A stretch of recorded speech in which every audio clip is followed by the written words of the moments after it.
Nakakatawa sa club na. Pinuntahan siya ni Ayon kanina sa dressing room. Tapos bumalik si Ayon sa kwarto ko. Sabi, si Glock na yun ba yung nasa kabilang dressing room? Oo, bakit? Parang hindi siya. Bakit? At sa totoong buhay, ang bagal niya magsalita. Mas mabilis daw siya magsalita kaysa kay Glock na.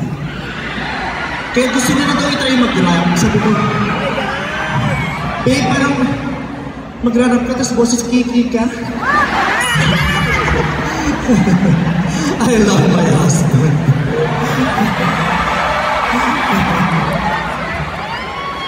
Okay. So, sa part na nakita ko nagtayuan kayo at parang na-ignite ang inyong mga tuhod gustong gumalaw. So, are you guys willing to dance with me?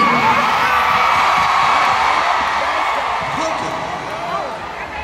Madali lang naman. Bago tayo sumayaw ng sabay-sabay, kailangan meron tayo pagkakaisa. So everybody stand up? Everybody stand up? Let's try doing this all together. Sorry about this, Senator Grace. Okay.